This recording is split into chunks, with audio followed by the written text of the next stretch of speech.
दुनिया की सबसे बड़ी कंपनी एप्पल अब भारत में अपनी ऑपरेशंस को तेज कर रही है।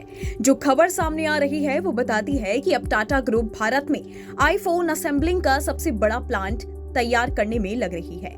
मीडिया में जो रिपोर्ट आ रही है उनके मुताबिक तमिलनाडु के होसूर में इस फैक्ट्री को लगाने का प्लान तैयार किया जा रहा है।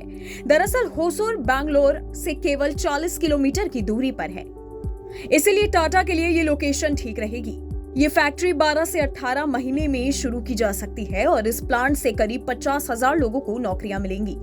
हालांकि टाटा ग्रुप और एप्पल की ओर से अभी तक इस मामले में कोई बयान सामने नहीं आया है। आपको बता दें कि टाटा पहले ही बैंगलोर के पास विस्ट्रॉन फैक्ट्री के लिए अधिग्रहण कर चुका है। इस फैक्ट्री में 10,000 से ज्यादा लोग काम करते हैं। ये फैक्ट्री कर्नाटक में है। ऐसे में होसूर का जो प्लांट होगा वो टाटा का दूसरा प्लांट होगा। खबर भी है कि टाटा ग्रुप एप्पल के प्रोजेक्ट पर आधारित 100 स्टोर भी खोलने पर विचार कर रहा है।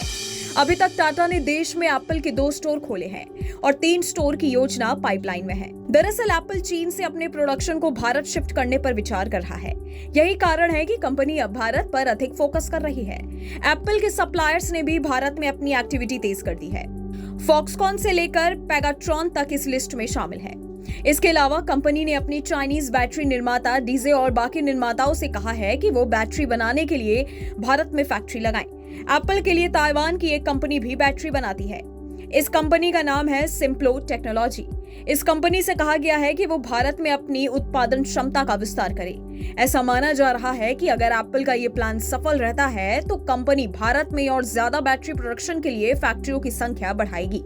एप्पल का एक जापानी बैटरी सप्लायर भारत में प्लांट लगा रहा है। यहां साल 2025 से काम शुरू हो सकता है।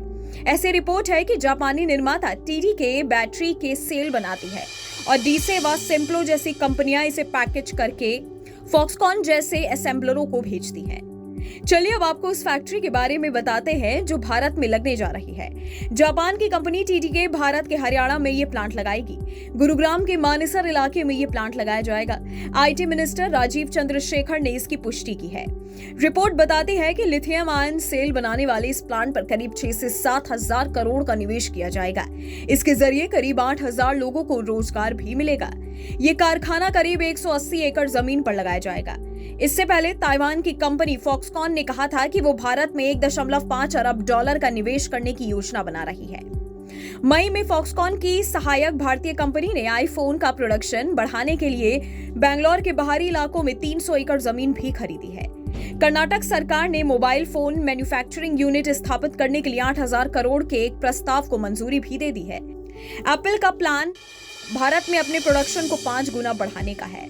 कंपनी अगले 4 से 5 सालों में प्रोडक्शन को 40 अरब डॉलर पर पहुंचाने का प्लान बना रही है। कंपनी ने पिछले वित्त वर्ष में 7 अरब डॉलर के उत्पादन का आंकड़ा पार कर लिया है। कंपनी की योजना अगले साल से भारत में एयरपॉड्स बनाने की भी है। हालांकि आईपॉड और लैपटॉप बनाने को लेकर कंपनी की ओर से कुछ नहीं कहा गया है। दरअसल भारत सरकार ने मोबाइल फोन प्रोडक्शन बढ़ाने के लिए 38,000 करोड़ रुपए की PLI स्कीम पेश की थी। सरकार के इस स्कीम के बाद से कई कंपनियां भारत की ओर रुख कर रही हैं और अपने फोन भारत में बनाने का प्लान तैयार करने में जुट गई हैं। साल 2020 की शुरुआत में भारत सरकार ने इस योजना को शुरू किया था। दुनिया भर की कंपनियां भारत आ रही हैं, तो इसके पीछे भारत का दुनिया में बढ़ता इकबाल है। भारतीय GDP लांचे भर रही है और तेजी से आगे बढ़ रही है। रेटिंग जारी करने वाली एक एजेंसी के मुताबिक 2030 तक भारत अमेरिका और चीन के बाद दुनिया की तीसरी सबसे बड़ी अर्थव्यवस्था बन सकता है। वहीं चीन का हाल दिन ब दिन बुरा होता जा रहा है। ऐसे में कंपनियां चीन छोड़कर भारत आने में ही फायदा मान रही हैं। इस खबर पर आपका क्या कहना है, हमें कमेंट सेक्शन में जरूर बताइएगा। बाकी देश और दुनिया की तमाम बड़ी खबरों के लिए आप देखते रहिए न्यूज़ नेशन डिजिटल।